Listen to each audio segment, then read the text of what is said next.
ओम शांति। 6-3-21 की वाणी है। मीठे बच्चे, पुण्य आत्मा बनना है तो एक बाप को याद करो। याद से ही खाद निकलेगी, आत्मा पावन बनेगी। प्रश्न, कौन सी स्मृति रहे तो कभी भी किसी बात में मूंझ नहीं सकते। उत्तर, ड्रामा की। बनी बनाई बन रही, अब कुछ बननी नहीं। यह अनादि ड्रामा चलता ही रहता है। इसमें किसी बात में मूंझने की दरकार नहीं।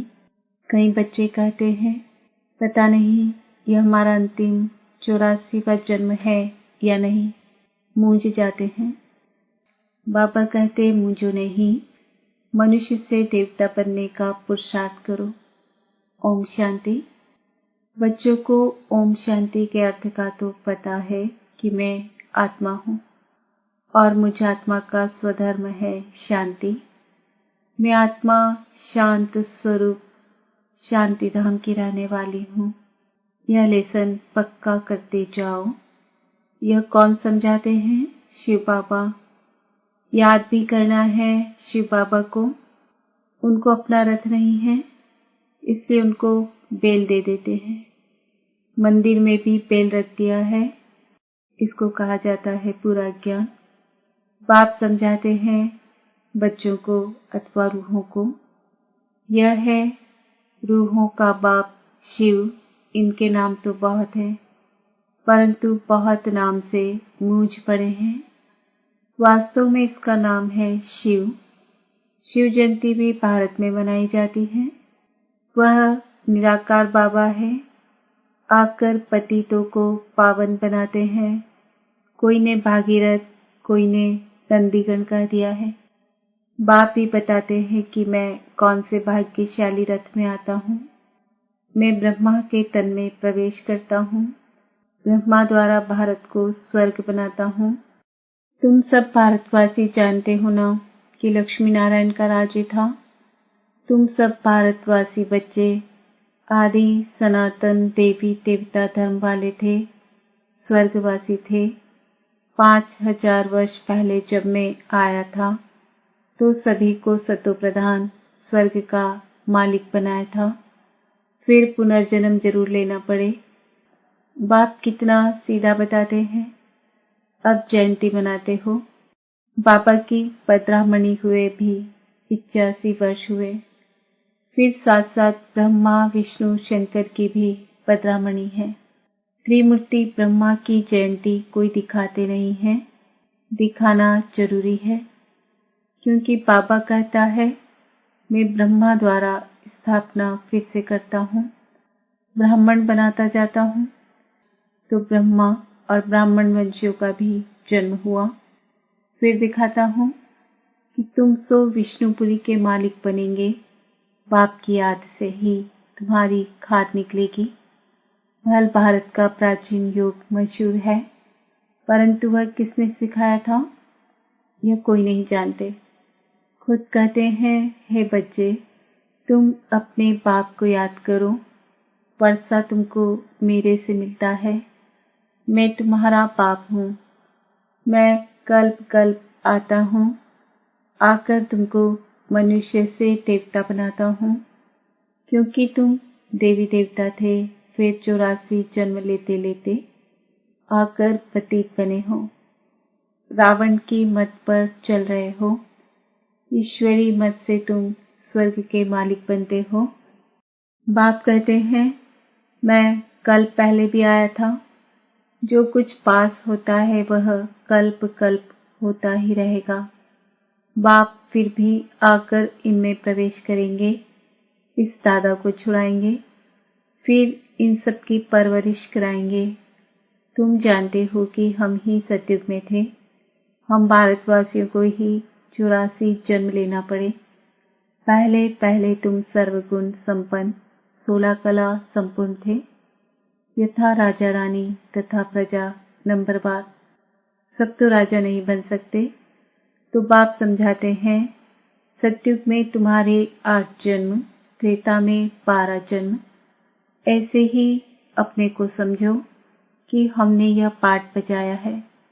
पहले सूर्यवंशी राजधानी में पाठ बजाया, फिर चंद्रवंशी में, फिर नीचे उतरते वाम मार्ग में आए। फिर हमने 63 जन्म लिए। भारतवासियों ने ही पूरे 84 जन्म लिए हैं और कोई धर्म वाले इतने जन्म नहीं लेते हैं। गुरु नानक को 500 वर्ष हुए, करीब उनके 12-14 जन्म होंगे, यह हिसाब निकाला जाता है। क्रिश्चियन ने 2000 वर्ष में 60 पुनर्जन्म लिए होंगे। वृद्धि होती जाती है, पुनर्जन्म लेते जाते हैं। बुद्धि में यह विचार करो तो हमने ही 84 जन्म भोगे हैं। फिर सतो प्रधान बनना है। जो कुछ पास हुआ ड्रामा, जो ड्रामा बना हुआ है वह फिर रिपीट होगा। बेहद की हिस्ट्री में तुमको ले जाते हैं। तुम पुनर्जन्म लेते आए हो। अब तुमने 84 जन्म पूरे किए हैं। अब फिर बाप ने याद दिलाई कि तुम्हारा घर है शांति धाम। आत्मा का रूप क्या है? बिंदी। वहां जैसे बिंदियों का झाड़ है, आत्माओं का भी नंबरवार झाड़ है। नंबरवार नीचे आना होता है। परमात्मा भी बिंदी है। ऐसे नहीं कि इतना बड़ा लिंग है। बाप कहते हैं कि तुम हमारे बच्चे बनते हो, तुम्हें तुमको स्वर्ग का मालिक बनाता हूँ। पहले तुम हमारे बने, फिर मैं तुमको पढ़ाता हूँ। कहते हो पापा हम तुम्हारे साथ हैं, साथ साथ पढ़ना भी है। हमारे बने और तुम्हारी पढ़ाई शुरू हो गई। बाबा कहते ये तुम्हारा अंतिम जन्म है, कमल फूल समान पवित्र बनो। बच्चे वायदा करते हैं बाबा हम आपसे वर्षा लेने के लिए कभी पतित नहीं बनेंगे। 63 जन्म तो पतित बने हैं। यह 84 जन्मों की कहानी है। बाबा आकर सहज कर बताते हैं, जैसे लौकिक पाप बताते हैं ना, तो यह है बेहद का पाप। वह आकर रूहों से बच्चे बच्चे कह बात करते हैं। शिवरात्रि भी मनाते हैं ना। यह है आधा कल्प का दिन और आधा कल्प की रात। अभी है रात का अंत और दिन के आदि का संगम। भारत सतयुग था तो दिन था। सतयुग त्रेता को ब्रह्मा का दिन कहा जाता है। तुम ब्राह्मण हो ना। तुम ब्राह्मण जानते हो कि हमारी अब रात्रि है। तमो प्रधान भक्ति है। दर दर धक्के खाते रहते हैं, सबकी पूजा करते रहते हैं। टिवाटे की भी पूजा करते हैं, मनुष्य के शरीर की भी पूजा करते हैं। सन्यासी लोग अपने को शिवोहम कह बैठ जाते हैं, फिर माताएं जाकर उनकी पूजा करती है। बाबा बहुत अनुभवी है। बाबा कहते हमने भी बहुत पूजा की है, परंतु उस समय ज्ञान तो था नहीं। फल चढ़ाते थे, लोटी चढ़ाते थे मनुष्य पर। यह भी ठगी हुई ना, परंतु यह सब फिर भी होगा। भक्तों का रक्षक है भगवान, क्योंकि सभी दुखी है ना। बाप समझाते हैं कि द्वापर से लेकर तुम गुरु करते आए हो और भक्ति मार्ग में उतरते आए हो। अभी तक भी साधु लोग तो साधना करते हैं। बाप कहते हैं कि उन्हों का भी मैं उद्धार करता हूँ। संगम पर तुम्हारी सद्गति हो जाती है, फिर तुम 84 जन्म लेते हो।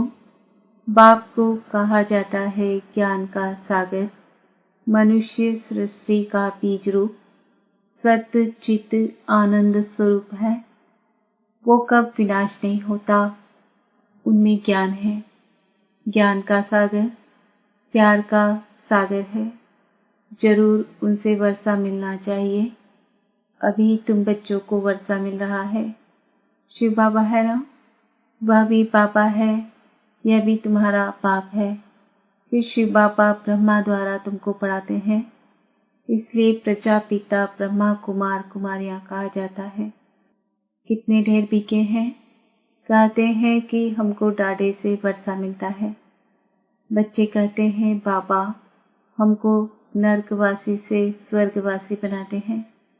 कहते हैं, हे बच्चे, माँ में कम याद करो तो तुम्हारे सिर पर जो पापों का बोझा है वह भस्म हो जाएगा। फिर तुम सतो प्रधान बन जाएंगे। तुम सच्चा सोना, सच्चे देवर थे। आत्मा और शरीर दोनों सतो प्रधान थे। आत्मा फिर सतो रजो तमो होती है तो शरीर भी ऐसा तमोगुणी मिलता है। बाप तुमको राय देते हैं कि बच्चे, मुझे याद करो, मुझे बुलाते हो ना कि है पतित पावन आओ। भारत का प्राचीन राजयोग मशहूर है, वह अब तुमको सिखला रहा हूँ कि मेरे साथ योग रखो तो इससे तुम्हारी खाद चल जाएगी। जितना याद करेंगे उतनी खाद निकलती जाएगी। याद की ही मुख्य बात है। नॉलेज तो बाप ने दी है। सतयुग में यथा राजा रानी तथा प्रजा सब पवित्र थे, अभी सब पतित हैं। बाप कहते हैं कि इनके बहुत जन्मों के अंत के जन्म में मैं प्रवेश करता हूँ। इसको कहा जाता है भाग्यशाली रथ। यह पढ़कर फिर पहले नंबर में जाते हैं। नंबरवार तो बनते हैं ना। मुख्य एक नाम होता है। बाप ने बच्चों को 84 जन्मों का राज अच्छी रीति समझाया है। तुम आदि सनातन देवी देवता धर्म के हो, न कि हिंदू धर्म के। तुम कर्म श्रेष्ठ धर्म श्रेष्ठ थे। फिर रावण ने प्रवेश होने से धर्म कर्म भ्रष्ट हो गए हो। अपने को देवी देवता कहलाने में लज्जा आती है, इसलिए हिंदू नाम रख दिया है। वास्तव में आदि सनातन देवी देवता धर्म के थे। तुमने 84 जन्म लिए हैं, फिर पतित बन गए हो। 84 का चक्र भारतवासियों के लिए है। वापस जाना तो सबको है। पहले तुम जाएंगे, जैसे बारात जाती है ना। शिव बाबा को साजन भी कहते हैं। तुम सजनिया इस समय छीछी तमोप्रधान हो। उनको गुलगुल बनाकर ले जाएंगे, आत्माओं को पावन बनाकर ले जाएंगे। इसको लिबरेटर गाइड कहा गया है। बेहद का बाप ले जाता है। उनका नाम क्या है? शिव बाबा। नाम शरीर पर पड़ता है, परंतु परमात्मा का शिव ही नाम है। ब्रह्मा विष्णु शंकर का तो सूक्ष्म शरीर है। शिव बाबा का तो कोई शरीर है नहीं। उनको शिव बाबा ही कहते हैं। बच्चे कहते हैं, हे माता पिता, हम आपके बालक बने हैं। दूसरे तो पुकारते रहते हैं क्योंकि उन्हों को पता नहीं है। अगर सबको पता पड़ जाए तो मालूम नहीं क्या हो जाए। देवी झाड़ का भी सैपलिंग लगता है। हीरे से कोड़ी बनने में 84 जन्म लगते हैं। फिर नए सिरे से शुरू होगा। वर्ल्ड की हिस्ट्री ज्योग्राफी रिपीट होगी। बाप समझाते हैं कि तुमने पूरे 84 जन्म लिए हैं। 84 लाख तो हो ना सके, यह बड़ी भूल है। 84 लाख जन्म समझने के कारण कल्प की आयु लाखों वर्ष का दी है। यह है बिल्कुल झूठ। भारत अब झूठ खंड है। सचखंड में तुम सदा सुखी थे। इस समय तुम 21 जन्म का वर्षा लेते हो। सारा तुम्हारे पुरुषार्थ पर है। राजधानी में जो चाहो वह पद लो। इसमें जादू आदि की कोई बात नहीं है। हाँ, मनुष्य से देवता जरूर बनते हैं। यह तो अच्छा जादू है ना। तुम सेकंड में जान लेते हो कि हम बाबा के बच्चे बने हैं। कल्प कल्प बाबा हमको स्वर्ग का मालिक बनाते हैं। आधा कल्प भटकते आए हो। स्वर्गवासी तो कोई भी हुआ नहीं। बाप आकर तुम बच्चों को लायक बनाते हैं। बरोबर यहाँ महाभारत लड़ाई लगी थी और राजयोग सिखाया था। शिव बाबा कहते हैं कि मैं ही आकर तुमको सिखाता हूँ, न कि क्राइस्ट। अभी तुम्हारा बहुत जन्मों के अंत का जन्म है, मुझो नहीं। तुम भारतवासी हो तुम्हारा धर्म बहुत सुख देने वाला है और धर्म वाले तो वैकुंठ में आ नहीं सकते। यह भी ड्रामा अनादि चलता रहता है, कब बना यह कह नहीं सकते। इसकी नो एंड। वर्ल्ड की हिस्ट्री ज्योग्राफी रिपीट होती है। यह है संगम युग, छोटा युग। चोटी है ब्राह्मणों की।